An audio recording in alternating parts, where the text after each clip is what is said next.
This is another video brought to you by the Ichiban Productions. Like, comment, subscribe.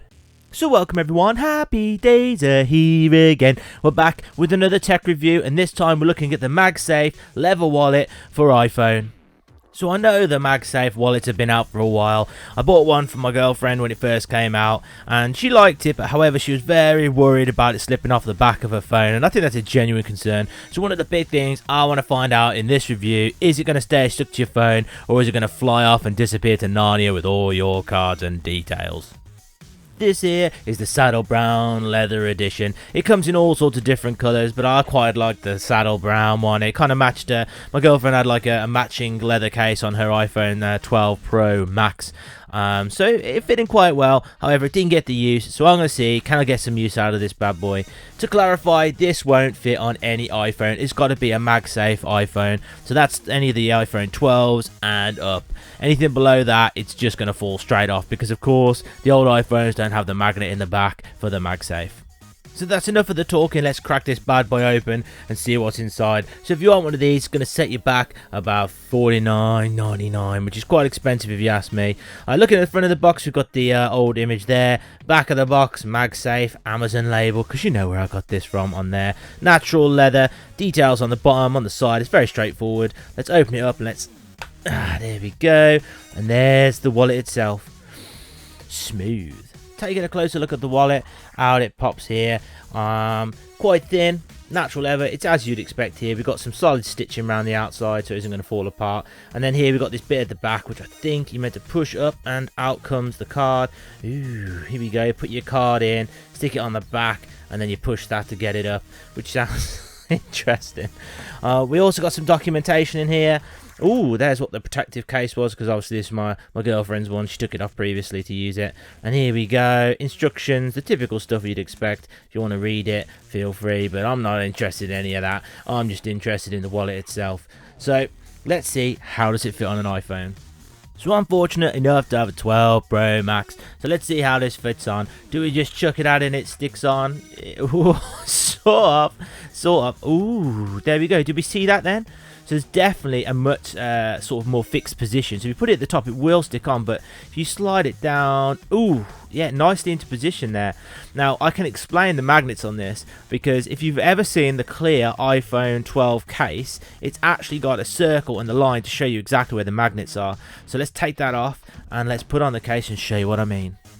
Here it is, all cased up, and now you can see on the back here we got ourselves the circle and the line. Those are representative of the magnets. Now, not all cases will let MagSafe work on it. So for example, I've got another case I'll show you in a second, which I don't think this is going to stick to, because it's not a MagSafe case, believe it or not. So you pop it on, like I said, put it at the top. There's a bit of stick to it. However, when you, yes, ooh, it kind of feels like it clicks into position there.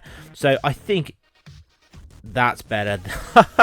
I think a lot of this problem here with people with their iPhones with this falling off is probably because it's not clipped into place. It's not obvious until it finally clips in that it is actually physically in place. So it must have a circle magnet here and a line there, and unless you line them up, so the circle, the line one's in alignment here, and then yep, there we go, it's all in alignment, and then yeah, it's quite sturdy, I'm not gonna lie. I don't think that's gonna fall off with a little bit of force. You're gonna have to push it to slide it off. I think it's all about getting it in line. It is pretty strong, all things considering. I thought it'd be a lot more loose than that. But let me show you also that you have to have a MagSafe case to get this to work quite well. Here we go, we got ourselves, I think it's a Torres case or something like that, from Amazon. It's drop protected. I've used this for a long time, but my understanding is MagSafe isn't going to work on this case because it's not a MagSafe case.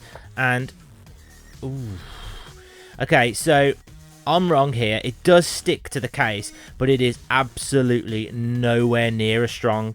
So it does connect, but it's super loose. I would definitely not recommend using that with a non-MagSafe case. It's just falling all over the place. Next question I've got is, how many cards can this actually fit? So let's remove the generic thing in there. Let's find out how many we've got. So let's start off with the Brewers Fair bonus card. Yeah, in it goes. It feels sturdy, and you can slide it out. Yeah, one card's absolutely fine. Let's upgrade it to a Nando's card, and let's slide that in. Yep, in there. It ain't going nowhere again. That's pretty good for 2 cards. And let's try a 3rd card. I don't think you're going to get more than 3 in there. We got this Scorpion. It's an RFID blocking card. I highly recommend these. Google them or get them on Amazon. They're a family-run business. Cheap plug. They're not paying me for this. I just genuinely think it's a quality item. Anyway, let's try 3 cards in there. Ooh. That's getting really stiff now. You're not going to get more than 3 cards in there. I wouldn't have suggested. So I think 3 is going to be the limit here. But yeah, I quite like they've considered the idea of just pulling that out the back. So that's not too bad there. 1, 2, 3 cards. Yeah, 3 cards. It sticks to the back of a MagSafe phone. I think that's pretty much as good as it's going to get.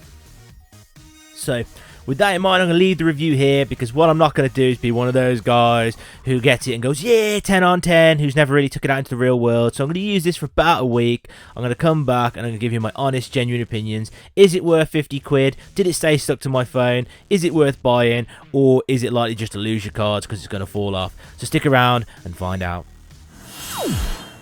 And I'm back, like I said I'd be back. It's a few days later. I've been using the MagSafe wallet. I've got some practical advice and opinions to give you, but I've also got some very interesting things that I personally learned and didn't know about this in regards to the leather MagSafe wallets working with Find My or not working with Find My in my case. So let's deal with Find My right out the doors. So apparently, these MagSafe wallets are meant to work with Find My. Now, the answer is sort of. So if you bought any first-gen ones when they first came out, these do not work with Find My. The new generation ones, when you clip it onto your phone, it makes some sort of NFC connection that recognises it's connected, and then when it gets removed from this, it will then register it as being removed. So then you can use the Find My app on your phone to recognise when this was actually removed. So if you dropped it or something, it will tell you where you dropped it. I mean, that's assuming no one's picked it up and run off with it. However, the first gen ones, which first came out, they don't work with that. Anything bought after September 2021 does have the Find My feature put in. You'll know it because the names are slightly different. For example, this is Saddle Brown, and there's one that looks absolutely identical, but they've changed the name of it so you can know that it's got the Find My feature built in. Not only that, but I also found out that the Find My wallets work with every Apple case apart from the clear one. What are the chances of that? The only Apple case, the only official Apple case I've got and used isn't compatible with the Find My wallet. So even if I had the right wallet, Find My ain't going to work on that. I mean, absolutely, go figure. So my practical experiences with the wallet have been fairly good, to be honest. I didn't have it just magically fall off when it was out in my hand or anything like that. The few times I did have it fall off is when I removed my phone from my pocket. I think that generally depends on how tight your trousers are. So I've got some shorts that are quite baggy. Yeah, I could take them in and out, no problem. However, I was wearing some jeans that were a little bit tighter. Yeah, when I pulled it out, it was sliding off. So therefore, there is a chance that that's going to fall off. But for me, the only time it ever came off, it was in my wallet pocket. So it wasn't a big deal breaker. So I don't think you've got much to worry about it coming off. If you've got it in a bag and something, it's not going to just fall off with a little bit of pressure. It needs to have some serious pressure to come off. I also think that if you're going to get one of these, you need to make sure it's a new generation with a Find My to protect yourself. And obviously, don't use that clear case. However, what I did start to think about whilst I was out and about using this over the past few days was thinking, do I actually need a physical wallet to go on the back of my phone? And I would argue, no, I actually physically don't need that. The Apple Wallet in here has got all my card details and stuff on, so if I was ever going to pay for anything, I would just use my phone anyway. The likelihood of needing to get a physical card out of here is just really unlikely. Yeah, I am going to carry a wallet, but, you know, that's a man thing, I suppose, carrying a wallet. I'm not going to get all the cards that I need in here to replace my normal wallet. I mean, you could put cash in it, I suppose, but then really, who's using cash nowadays? So I do think Apple Wallet solves a lot of the issues with having to carry cards in general. There is another app, actually, which I'm going to recommend now, which, you know, one of those things where you wish, oh man, I wish my card was in my Apple Wallet, but it doesn't, you know, it's not compatible, or I can't add it, or anything like that. I've got a fantastic app which will solve your issues, which I'm going to show you right now. So if you're anything like me and you've got loads of like loyalty cards and all those sort of gimmicks, well, here's the perfect app for you, especially if you're in the UK. It's called Stocard, and what it does is it basically stores all your loyalty cards in one single app. It also has a app that works on your Apple Watch. It's real super easy. You download the app. It does kind of look exactly like the pictures they're producing here. You click the plus, and then what you do is you type in what the loyalty card is, and then it uses your phone to scan the barcode, and it creates a barcode just like that. It also, if you like this sort of thing, you can have location services on, and it will recommend which card you should be using where, so it reminds you on your phone. Honestly, I've also got a widget when you go to the notification center on the side, so it's all there, easy to access, and that for me really does mean that I don't need to carry a lot of cards with me. So between Apple Wallet and Stocard, I generally just don't think we need to be carrying that many cards anymore. So therefore, I kind of feel like that's a bit redundant.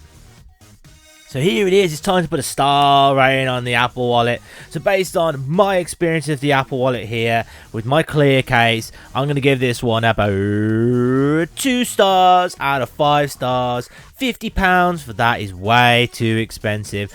I understand that Apple's going to innovate and change up the product and put Find My and stuff and things like that, you know, but I just feel a little bit shortchanged here. I also think that, unfortunately, this product's absolutely probably redundant in this day and age, especially with things like Stocard or 1Password, where you can store your details and things in there, ready to be used whenever you want. We are going to have to carry cards, I do understand that, but, you know, I've got a wallet that's chuck in my bag or whatever, which is absolutely fine, but if I'm going out and about, I just don't need that little card holder, just for a couple of cards.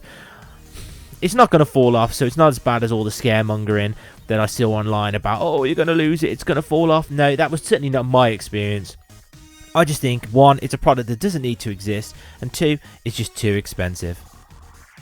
So with that in mind, I want to say a huge thank you if you stuck with the video. If you enjoyed it, press the subscribe button. The more subscribers we get, the happier I am. We're on about 270 in the Ichiban army. Join us. You know you don't want to miss out on any of this content. It's too good to miss. If you enjoyed the video, give it a cheeky thumbs up. The more thumbs up we get, the more people that can see the video and hopefully get an honest opinion about this and probably save a little bit of money. If you got any comments or questions, post them in the comment section below. I read and I reply to every single comment. It really means a lot to me to know that people are engaging with my content. So if you can post something, I'll definitely reply and give you my opinions back. And with that in mind, you know what I'm going to say. Look after yourselves, take care of the people around you, and most importantly, stay out of trouble.